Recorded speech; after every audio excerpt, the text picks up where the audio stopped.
are there other movements that we can be doing with kids at home during this time of isolation?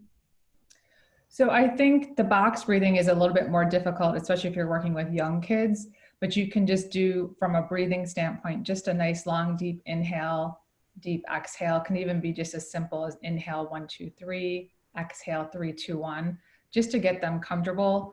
One thing I really like to do with my own kids, and this helps ground them, is just placing one hand on your heart. I'm not sure if you can see me, and one hand on your belly, just so that you can find a way. Sometimes if you can feel your heart beating, or feel your belly rise and fall with the breath, it's really calming, especially because in kids, a lot of times they store their anxiety in their bellies. So just finding that connection, just getting them to breathe with you. So just inhaling together, exhaling together. So that would be from our breath standpoint. From a movement standpoint, I mean, especially with all this time at home, they can certainly do yoga with you. I think even as simple as getting them moving at home, doing a dance party, taking a walk with the dog, throwing a frisbee in the backyard, um, going in the backyard and just blowing some bubbles and having them jump up, running and catching it. Just anything to keep them moving. And it can just be little burst of movement. I also want to recommend there's a lot of virtual classes, and I know especially some of the local studios are gearing towards families. I've seen kids yoga, kids cardio, kids, HIIT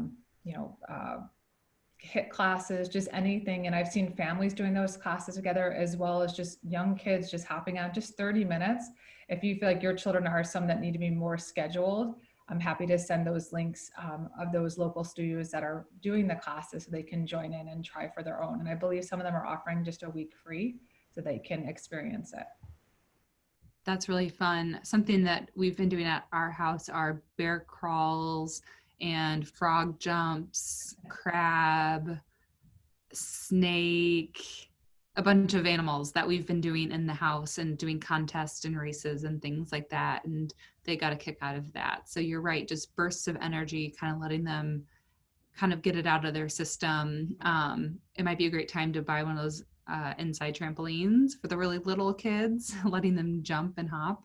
But those are really great ideas. And we always forget how simple movement really is. It's not grand, it's not extravagant. We don't have to be at a gym. We can just be moving with our kids and connecting with them. Yeah.